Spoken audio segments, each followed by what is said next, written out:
Hi, this is the replacement recording for the failed lecture recording on August 2nd, the 11 a.m. lecture. So, the point of this lecture was to talk about things that change polarization.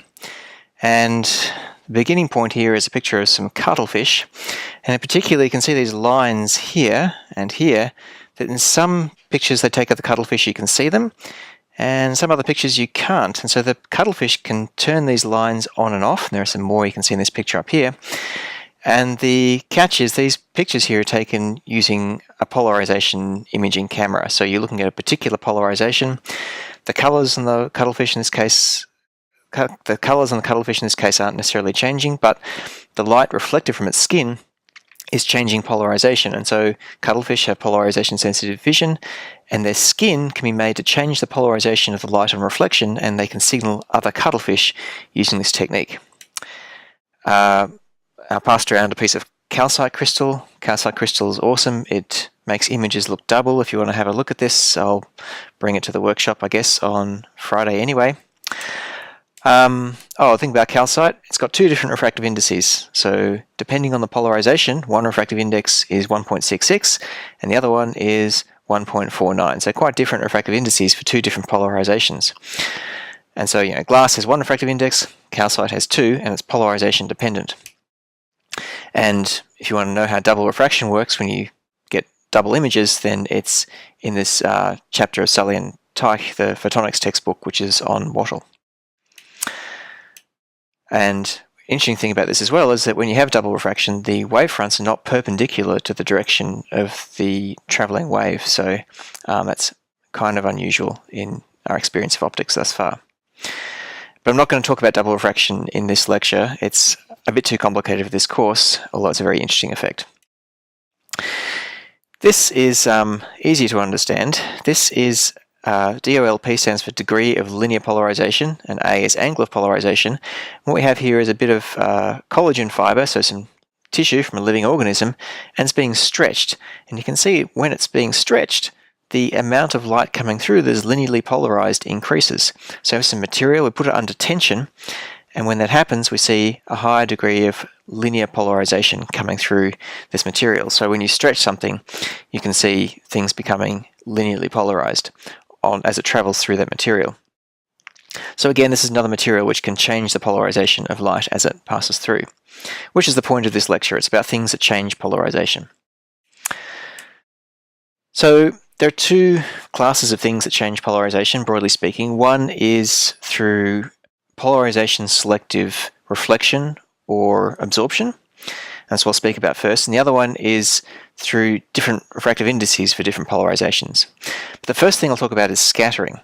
And so when you have light here from the sun passing through our atmosphere, the light that's reflected towards you is S-polarized. So this direction of the electric field vector here is S for senkrecht, German for perpendicular. It's perpendicular to this plane of polarization here. So S-polarized light is selectively scattered. What this means is if you look out at the sky on a sunny day and you look 90 degrees to the sun, so the sun's over here, and you look at some angle so that you're 90 degrees, so the light from the sun is traveling this way, and you look 90 degrees to this path of the sunlight here, the light scattered towards you will be strongly S-polarized. The light traveling through won't be polarized at all because equal amounts of polarization are scattered in all these directions. It's also the reason why the sky is blue, because the scattering is not just polarization selective, but also color selective. Blue light is scattered more strongly. So the scattering process in the atmosphere selects for blue light and selects for S-polarized light. And so consequently, this is an example of anisotropy. It treats the two polarizations, doesn't treat them symmetrically. It's not isotropic. It's the opposite of that. It's anisotropic. Another example of optical anisotropy is dichroism. So this is anisotropy of transmissivity. What that means is that different polarizations are transmitted by different amounts and at different colors. So I'm going to give you a model for this. Basically, imagine electrons in some material are attached to some springs. In one direction, this electron can bounce backwards and forwards. It has a fast resonant frequency. And in this direction, the springs are less stiff, and so you have a slower resonant frequency. So light comes along, it's got a vertical electric field, a vertical polarization. It can hit this electron, and the electron will resonate at a lower frequency than it will in this direction. At the resonant frequency, light's absorbed. The electron gets a lot of motion. The motion causes heating, and the light is lost in the material. So in the vertical polarization, we're going to have some absorption at a lower frequency like this. And for the horizontal polarization, we have absorption at a higher frequency like this. And so we see we have the vertical and horizontal polarizations being absorbed at different frequencies. And so we'll see different colors of light coming through this material depending on the polarization. And roughly speaking, this is the principle of Polaroid sheets that were introduced in the late 1920s. They absorb one polarization and transmit the other. The magic, though, is that this band of absorption is very wide. It covers the whole of the optical spectrum in the case of these Polaroid sheets.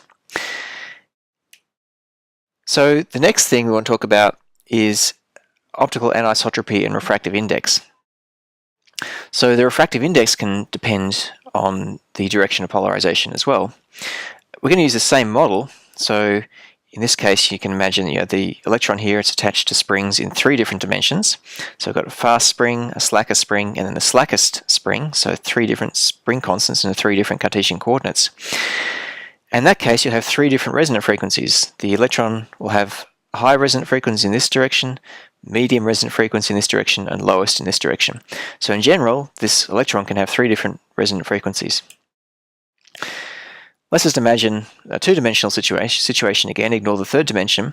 So again, the fast resonance here is the horizontal direction, the slow resonance is the vertical, and so this is what we saw before. We saw different amounts of transmission depending on the polarization. So this is the dichroism I talked about a moment ago.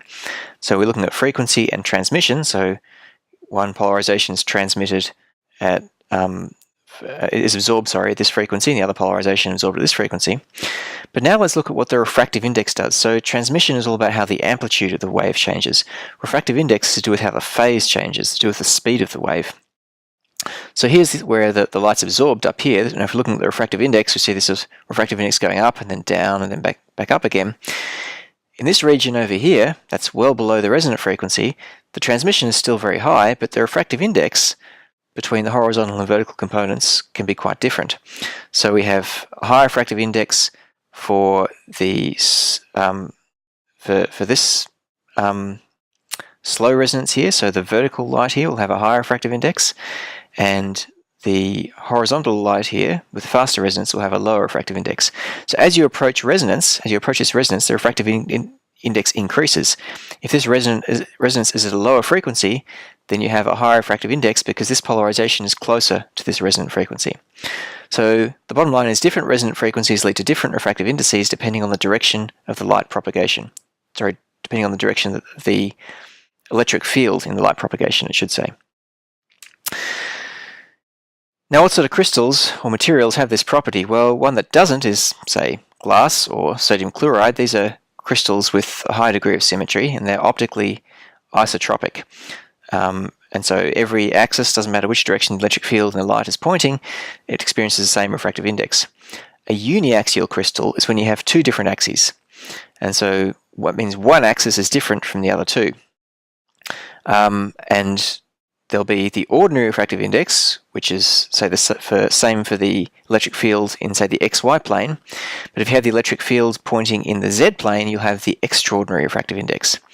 And there's some difference in the refractive index between these two, this delta n, and that measures the degree of birefringence. Birefringence is how different these refractive indices are. And examples are calcite and lithium niobate. The most difficult case to treat are biaxial crystals when every different direction has a different refractive index. And so barium borate, for example, is an example of a crystal that has that property. So let's imagine we've got this example here again, and let's imagine we have light propagating vertically. So it's traveling from bottom to top. That means the electric field is polarized in this plane here, the plane of these springs and these springs. If these springs in the y direction and the z direction have the same spring constant, then every bit of light propagating in the vertical direction, that is the light traveling in the x direction, will have the electric field in this yz plane, and because these springs are the same, the resonant frequency is the same in this plane, so the refractive index is the same for all the light traveling up in the traveling in the x direction. So x in this case will be called the optical axis. If you have light traveling, say now in the z direction, like this, then its refractive index will depend on whether you have horizontally polarized light or vertically polarized light.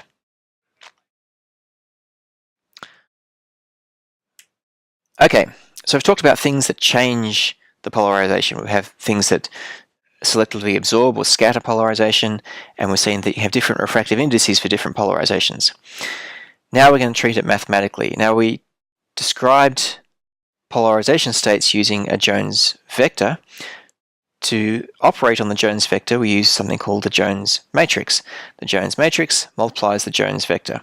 So you have some electric field going in with some polarization. There's some element here which changes the polarization. We have an output field over here with a different polarization. So here's the input Jones vector, Jones matrix, output Jones vector over there. So here's some examples. The next few slides will be examples of Jones matrices. This is a linear horizontal polarizer. It's a polarizer that lets through just horizontally polarized light and absorbs vertically polarized light. So you've got 1, 0, 0, 0. If we act this matrix on, say, right circular polarized light, and we multiply this is the Jones vector here, and this is the Jones matrix. We multiply these two together. This 1 selects this 1 at the top, and that gives us a 1 up here. These zeros give us 0 down the bottom. And this now is vector 1, 0, which is just horizontal polarization. So we've thrown out the vertical part. The other thing you'll notice here is this is a unit vector. So this is the unit vector of right circular polarization. This now has the horizontal polarization here has an amplitude of 1 over root 2. So when we find the square of this to find the power in the field, we get a half. So this has a power of 1, this is a power of a half. So we've dropped half the light, the power's dropped by a factor of 2. So that kind of all makes sense. Here's another example of linear polarizer. It selects just vertical polarization. So if you imagine acting this on some polarization state, this 1 here just selects the component in the Jones matrix down the bottom. A linear polarizer at 45 degrees, so now we're just letting through light which is depolarized, so equal amounts of horizontal and vertical. Well, that would look like this. And so you can check this by multiplying this matrix by a state which is anti-diagonally polarized. So you take the vector which would have components 1, minus 1, and multiply it by this, and you should get 0, because it should absorb all of that light. Similarly, if you put a vector here 1, 1, which is diagonally polarized, you should get 1, 1 back again. So you can check that. A state which transmits just left circular polarized light looks like this. And again, you can check this by putting in right circular polarized light here and making sure it multiplies to give 0. And similarly, right circular polarizer you could check by putting in left circular light and making sure it gives you 0. Okay, so they're all polarizers that absorb light and transmit just some particular chosen polarization state. Now I want to talk about something called a retarder. A retarder gives a phase difference, a phase lag between horizontal and vertical polarizations. And we do this by having different refractive indices for the two different polarizations. So imagine we're using a uniaxial crystal with an ordinary and extraordinary refractive index. So remember they're different. And we put the electric field, put the polarization of the light in so that, say vertically we have one refractive index and horizontally we have a different refractive index. Now we calculate the phase between light traveling with this polarization and light traveling with this polarization. The phase for the ordinary refractive index is k0z, which is 2 pi n0 L on lambda, where L is the thickness of the material that you're propagating through. For the extraordinary refractive index, we get an NE here, and so the phase difference between them is 2 pi L, difference in refractive index divided by lambda. And so the vertically polarized light here would have K0, and the horizontally polarized light here would have Ke, and we get some phase shift between these polarizations. The matrix would look like this. So we put in a phase shift of 0 for the horizontal, so we set that to 0, and then we have e to the I delta phi for the vertical polarization. So the the change in phase of the vertical relative to the horizontal is e to the I delta phi. Delta phi is given by this. So that's a general wave plate. It introduces some fraction of a wave phase shift between the horizontal and the vertical. And here are some special cases. The first one is a quarter wave plate. It introduces a plus or minus pi on 2 phase shift between the horizontal and vertical. And pi on 2 is a quarter of a wave. So the matrix for that would look like this. So delta phi is pi on 2, and it could be pi on 2 plus any integer number of 2 pi as well. And if we have a phase lag of minus pi on 2, it would be a minus I here. And what a quarter wave plate does is it changes linearly polarized light to circularly polarized light. And here's how you could do it. You start off with something with equal amounts of horizontal and vertical in phase, like this vector here, so this would be diagonally polarized light.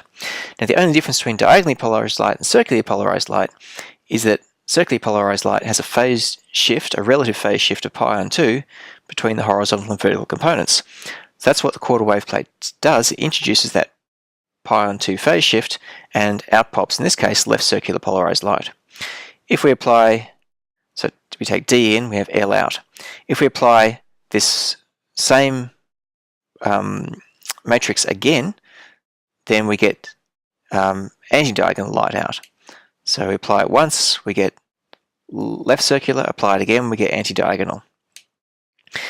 If we apply the other one here with the minus I to diagonally polarized light, we get right circular polarized light. We apply it again, and we get to anti-diagonal light. So you can see how it converts between linear and circular light. A half-wave plate introduces a pi phase shift. So it can change the handedness of circularly polarized light. It changes left to right and right to left. The matrix is 1, 0, 0, minus 1. If we apply it to left to right circular light, it changes the sign of the I down here, so it changes left to right. Half-wave plates also do something interesting to linearly polarized light. So we take an arbitrary linear polarization here at angle alpha and apply a half-wave plate to it, then we get this here, which is to say that the angle here of the linear polarization is flipped about the horizontal axis. So it takes linear in and gives you linear out, but the angle of linear polarization can be changed depending on what the input linear polarization is. Now, something which you may have noticed is that all the optical elements that are non-absorbing are represented with a unitary matrix. That is, the determinant of this matrix here is 1, and if you take a look at the matrices, then A times A star is the identity matrix. And this implies conservation of energy because the size of the field does not change when you apply this unitary matrix to it, just the polarization changes. The absorbing polarizers we saw before, if you look back at them, will have a determinant of 0. So they are non-conservative and irreversible. Once you absorb the light, it can't come back. So this is one way of telling the difference between a horizontal polarizer that absorbs the vertical light. It has a determinant of 0, whereas these ones here, which change the phase, they have determinants of 1. Okay, the last one to look at is a full wave plate. So now the phase shift between the horizontal and vertical is 2 pi, or 2 pi plus some integer numbers of 2 pi. And this leaves the polarization of the light unchanged. That seems kind of boring, but I'm going to use this as an opportunity to mention that we haven't really talked about what happens if you have different wavelengths of light in these wave plates. Because remember, the matrix for a general wave plate was 1, 0, 0, e to the I delta phi, and delta phi was given by 2 pi L, the thickness, change in refractive index divided by the wavelength. So if you choose a different wavelength, then the delta phi is different. So something which is a quarter wave plate for one wavelength won't be a quarter wave plate for a different wavelength. So wave plates, quarter wave plates, half wave plates, can depend strongly on wavelength. In the case of a full wave plate, it will only be a full wave plate in the case where this is an integer. And this can change depending on the wavelength and indeed the temperature.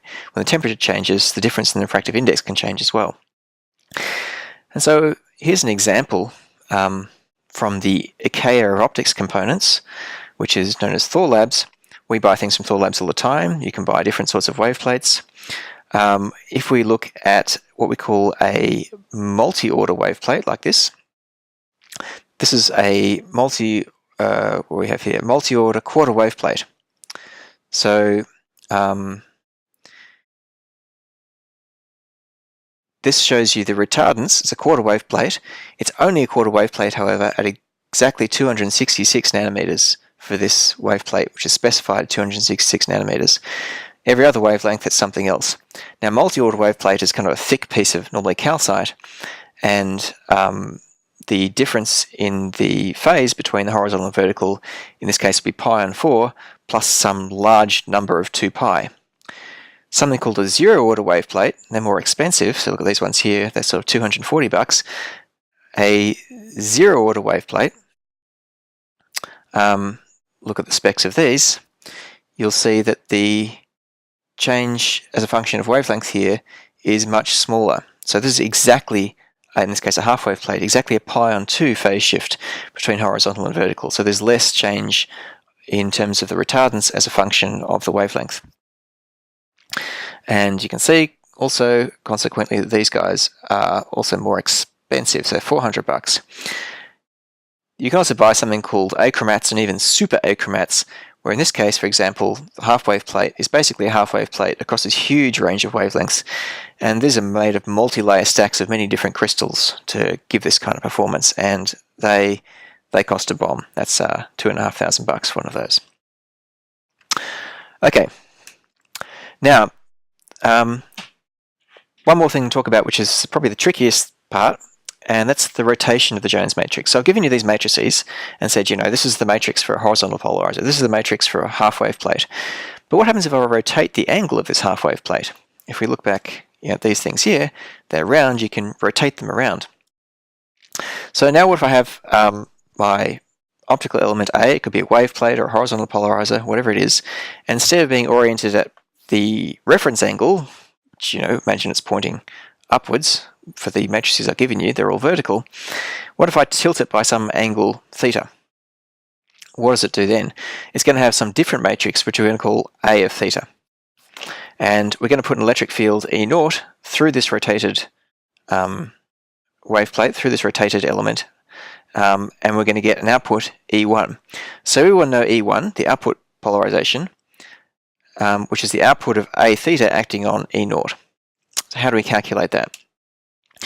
Well, let's first of all realize that we can rotate our perspective. We can rotate our heads and look at A so that it looks vertical.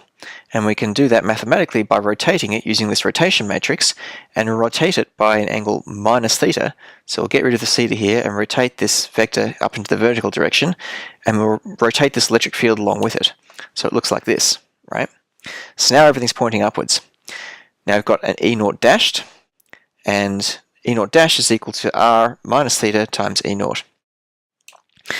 The next thing we'll do is we'll act the matrix A on E0 dashed. We know E0 dash because we can calculate it here. We know A because that's the matrix that we're all given before. So now we know that E1 dashed is equal to A times E0 dashed. Expand out E0 dashed here, it's A R minus theta times E0. So E1 dashed is still not the right answer because everything's rotated. So what we do is rotate everything back by theta. So let's do that. So put this theta back in. And so we use R of theta times E1 dashed, and that's going to give us E1. So finally E1 is R minus theta times E0. Or in other words, we can say A of theta, that's the wave plate or the optical element at an angle theta, is R of theta A, and then R of minus theta, or RA, R to the minus 1. So that's how we calculate A of theta, is this equation here. Here's an example. Let's imagine we want to know what a half-wave plate does when it's used at an angle of pi on 8. What is it, and what does it do? What does it do? There's an interesting typo. Look, I'll fix that live, shall we? What does it do? What does it do to H-polarized light? So here's our half-wave plate. Here's our equation for the half-wave plate at angle theta. We multiply it out, we simplify using some trig IDs, and so this is A of theta. And if you look at this matrix, it's actually a rotation of linear polarization by 2 theta, right? This is a rotation matrix. It's the same as this matrix here, R, except instead of theta, it's 2 theta. So what does it do to H-polarized light? Well, first of all, we'll calculate it at the angle pi on 8. So put in pi and 8, and we get this matrix here. What does that do to H-polarized light? Well, here's the matrix acting on H-polarized light. It turns H-polarized light into anti-diagonally polarized light. In other words, it takes the H-polarization and rotates it by pi on 4, turning it into anti-diagonal. Makes sense that it rotates it as pi on 4 because this is a rotation matrix here, pi on 4, because we've got pi on 8 times 2. Okay, so that's an example of using this equation here, and also seeing what it does, what this new matrix does to horizontally polarized light. Now, the next thing I'll say is that order matters. So when you do matrix multiplication, you may remember from maths course that it's not commutative. You know, if you multiply matrices in different orders, you get different answers. So let's take an example here where this green element is a horizontal polarizer, so it absorbs vertically polarized light, and this orange element here is the matrix we just calculated. It's a half-wave plate at pi on 8 degrees, or pi on 8 radians rather. So let's see what it does to light when we go in this order here. So we start off with anti-diagonally polarized light here. It goes through our horizontal polarizer first, so we write the matrices in this order. There's our input light, there's the horizontal polarizer, which is the first element, there's our wave plate, which is the second element. We can multiply out this matrix here and we get 1, 1, 0, 0, and so the output polarization is actually diagonally polarized. So a change from anti-diagonal to diagonal. If we now do the problem with these elements reversed, we start off with anti-diagonal light, we multiply by a wave plate first and then a horizontal polarizer, then we get 0. So you get quite different outcomes depending on the order of the wave plates. Now here's a little example of a kind of variable anisotropy. I've talked about how you can have materials with different refractive indices depending on the polarization. Turns out the refractive index you get can also depend on the electric field you place across the crystal. So here's a device you can buy for a few $1,000. Inside is a crystal and there are electrodes across the crystal. You put a big electric field, so this E here now is the electric field placed across the crystal, not the electric field of the light, which is poor notation on my part, I'm sorry about that. So here's the electric field that we place across the crystal, and the refractive index in one direction is it's got some base refractive index, and there's a shift due to the electric field, and the refractive index in the other polarization is shifted a different amount, so we've got different coefficients here with the electric field. So the phase difference between light polarized along N1 and polarized with refractive index N2, the phase difference will depend on the difference in the refractive index, and the refractive index depends on the electric field, and so we can, get all this out. Here's the difference due to the base difference in refractive index, because it's an anisotropic material, and N1, N2 are different even with no electric field. And then we have a difference here which depends on the electric field as well. So this is the linear electro-optic effect. And so if E is 0, we say this phase shift. If E is on, then we have an extra phase shift due to the electric field. And so if light is just polarized, say, along N1, so light's polarized along here, so it experiences refractive index N1, we oscillate this electric field, we can oscillate the phase of this light. There's something called a half wave voltage, V pi. That's the potential required to cause a half wave shift in phase. And so that would occur when this here is equal to pi. Typically that's thousands of volts for these devices. Although you get some waveguide devices built into fibers where it could only be a few volts because they're really, really tiny, so the electric field is much bigger with a small input voltage. So you get phase modulation when the polarization is along one of these axes. If you tilt the device here, so it's at 45 degrees, you put in vertically polarized light, now you have some part of this electric field in the light. Some of it's going to experience N2 and some of it's going to experience N1. And these two refractive indices change differently with electric field. And now when you change the electric field, you're going to get a change in the polarization. So the polarization can be modulated by changing the electric field here. And then you can put a polarizer in front of it that blocks some polarization, and then the power being transmitted has changed. So the polarization that hits this sheet here is being modulated by the electric field, filters out some of the light because only some of the polarization is let through, and then here you get amplitude modulation of the light. Another example, and if you're watching this, then you are using this effect right now, unless you happen to have a cathode ray tube, which is highly unlikely these days, liquid crystal displays use variable anisotropy. So a liquid crystal display is built using crossed polarizers. So here you have a horizontal polarizer that lets through only horizontal polarized light, and here you have a vertical polarizer that lets through only vertically polarized light. And at the back you have some sort of a backlight. So you've got some sort of backlight here. If the electric field here is off, so the liquid crystal is not doing anything, light comes through this filter, it's vertically polarized, hits this filter, and nothing comes through. When you put a voltage on this crystal here, then it can rotate the polarization from vertical to horizontal, so then light then comes through. And this is the principle of LCDs. It's using this liquid crystal that can be used to rotate the polarization. The rotation of the polarization depends on the electric field you place on that liquid crystal. There's a summary of everything that's been in this lecture. And here are a couple of exercises that you can try. So find the Jones matrix of a horizontal polarizer at some angle. And here's a one where depolarized light passes through a half-wave plate. Now, as this plate is rotated, what path do you get on the Poincare sphere? And try the same exercise for a Landau and Four plate. All right, thanks, and sorry about the lecture failure, the recording. I've written to the IT people. Hopefully things will be better next time.